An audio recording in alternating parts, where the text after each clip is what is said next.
Good morning everyone. How are you?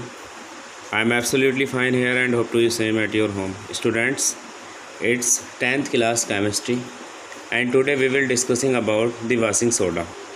Okay, before starting this topic, we will talking about another topic that is water of crystallization. Water of crystallization.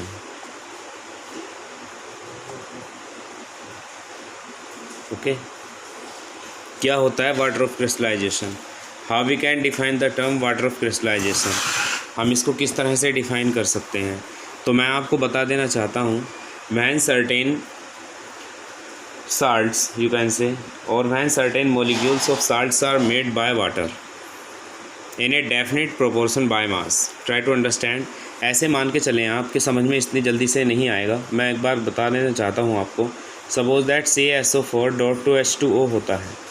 Okay, देखिए जो composition जो अपना एक होता है वो calcium का, sulphur का और ऑक्सीजन का होता है कैल्शियम सल्फेट के बनने में. ठीक है, इन तीनों ही एलिमेंट का कंपोजिशन एक डेफिनेट कंपोजिशन होगा तीनों का आपस में. लेकिन यहाँ वाटर के भी 2H2O आपको दिख रहे हैं और ये भी डेफिनेट कंपोजिशन में यहाँ पर पार्टिसिपेट करने लगते हैं.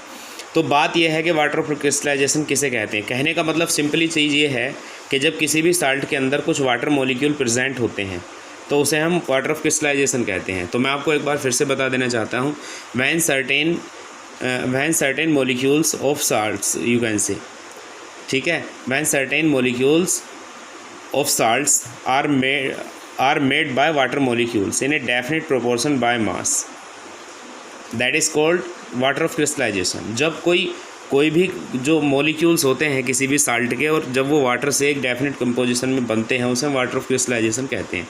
तो वाटर ऑफ क्रिस्टलाइजेशन दो तरह का हो सकता है और इसके बेस पर जो है वाटर ऑफ क्रिस्टलाइजेशन के बेस पर देखिए वाटर ऑफ क्रिस्टलाइजेशन के बहुत सारे एग्जांपल्स हैं. ये CaSO4.2H2O है या CaSO4.12H2O है. आप इनको सबको नोट करते रहिएगा. ये जिप्सम है.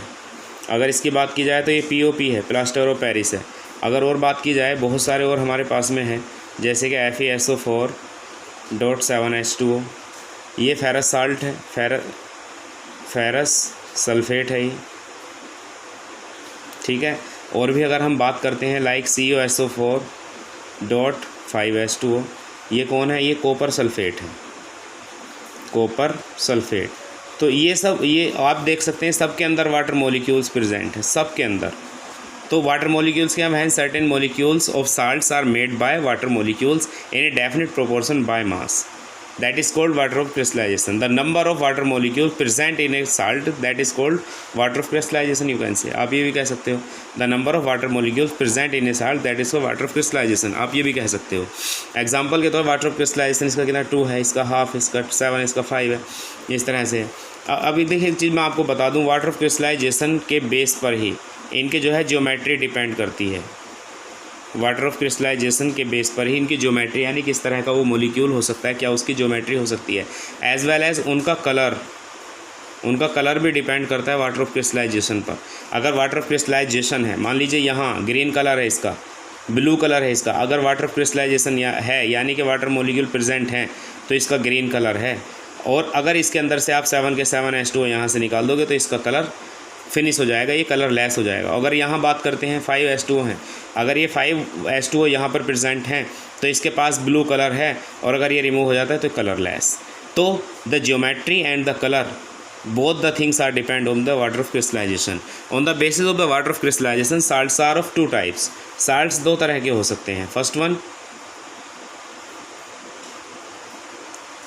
हाइड्रेटेड साल्ट्स,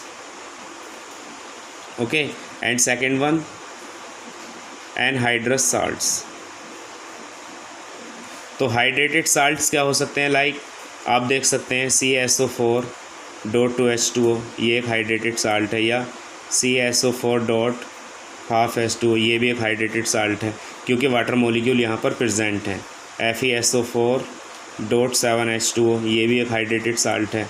इसी तरह अगर आप देखें CuSO4.5H2O, ये भी एक हाइड्रेटेड साल्ट है. Means hydrated salts are such salts in which water molecules are present, जिनके अंदर वाटर प्रेजेंट होता है, are called hydrated salt. On the other hand anhydrated salts are those like this AgNO3, water इनोस present, AgCl, okay, आप देख सकते हैं।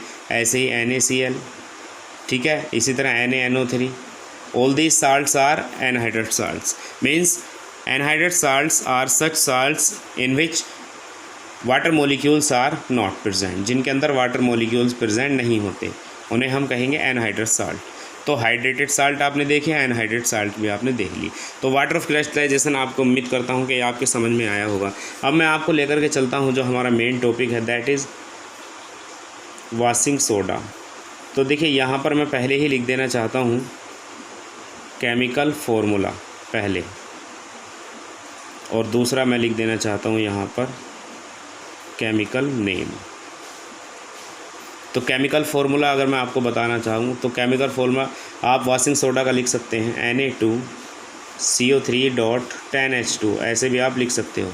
ये सोडियम कार्बोनेट डेकाहाइड्रेट, 10 मॉलिक्यूल्स हैं, तो ये बन गया सोडियम कार्बोनेट और decahydrate.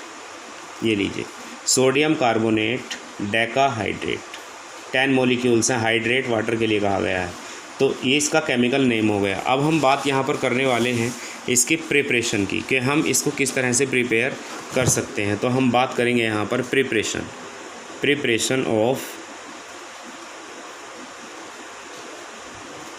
Washing soda. Washing soda को हम कैसे बना सकते हैं? तो इसके लिए आपको कुछ नहीं करना है, सिर्फ आपको नीड है अमोनियम हाइड्रोक्साइड की, और आपको नीड है कार्बोनिक एसिड की, H2CO3 की। अब जब आप इन दोनों की केमिकल रिएक्शन कराओगे, when ammonium hydroxide and carbonic acid both are react together then formed, आप देखिए क्या बन सकता है यहाँ पर NH4 आप यहाँ पर ले सकते हैं, एक और हाइड्रोजन यहाँ से ले लीजिए, NH4H आ जाएगा और CO3 एज वेल एज आ जाएगा। अब क्या बचा, एक H ये वाला और एक H ये वाला, एक H2 और एक ऑक्सीजन। तो ये क्या है, ये अमोनियम हाइड्रोक्साइड है, that is ammonium hydroxide, this is carbonic acid, और ये बना आपका अमोनियम कार्बोनेट, वो वाटर आपका है। ओके, आप इसके दोबारा लेकर के आइए, when NH4HCO3 is react with NaCl sodium chloride के साथ, ये पहला स्टेप हो गया आपका, ये सेकंड स्टेप हो गया। When ammonium bicarbonate is react with sodium chloride. तो आप देख सकते हैं यहाँ पर क्या बनता हुआ नज़र आ रहा है। आप इतने को यहाँ पर क्लोज कर दीजिए, NH4Cl अलग बच रहा है, जबकि हम देख पा रहे हैं कि NaHCO3 बच रहा है और दूसरा NH4Cl बच रहा है। NaCO3 क्या है आपका, ये है सोडियम बाइकार्बोनेट, ये लीजिए। और थर्ड स्टेप में जब सोडियम बाइकार्बोनेट के क्रिस्टल्स को, NaHCO3 के क्रिस्टल्स को जब हीट किया जाता है near about 100 degree Celsius temperature पर, then got Na2CO3 plus H2O plus CO2, this one sodium carbonate, washing soda भी जिसे हम कहते हैं, ये बन गया। तो ये तो है इसका जस्ट प्रिपरेशन मेथड। अब बात चलती है कि ये तो आपने पढ़ लिया, अब हम बात करते हैं इसकी प्रॉपर्टीज़ की, ये कैसा होता है। प्रॉपर्टीज़ नंबर 1 मैं आपको बता देना चाहता हूँ कि ये वाइट क्रिस्टलाइन सॉलिड होता है।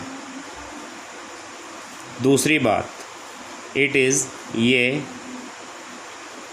रेडिली सोल्यूबल इन वाटर, पानी में बहुत तेज़ी से घुल जाता है। Number 3, it has 10 molecules of water of crystallization, इसके पास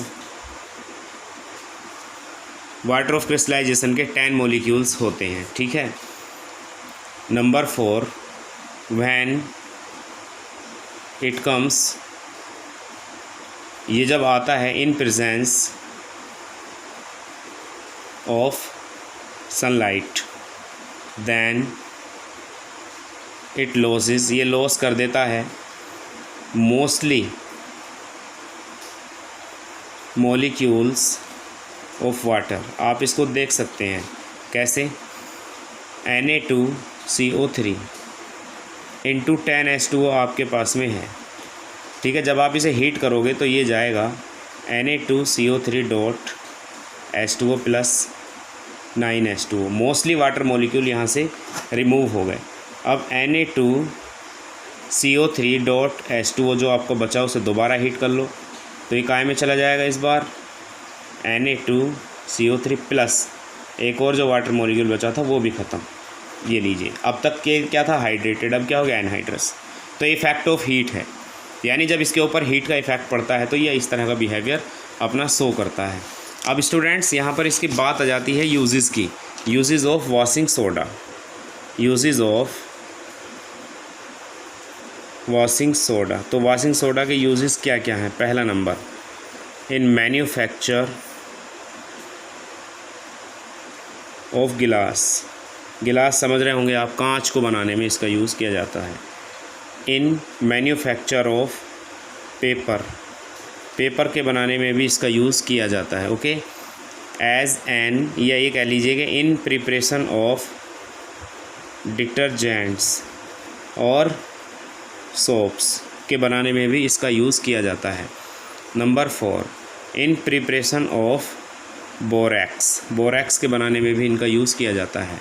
number 5, in preparation of baking soda, baking soda के बनाने में भी इसका यूज़ किया जाता है। तो ये बहुत इम्पोर्टेंस यहाँ पर इसके हैं, इसके एप्लीकेशंस है। तो स्टूडेंट्स इन सारे नोट्स को अपनी नोटबुक में रेडी कर लीजिएगा। हम अपने नेक्स्ट पीरियड में लेकर के आएंगे प्लास्टर ऑफ पेरिस, जिसको हम अपने नेक्स्ट क्लास में आपको पढ़ाएंगे। Okay students, thank you and have a nice day. Good morning everyone.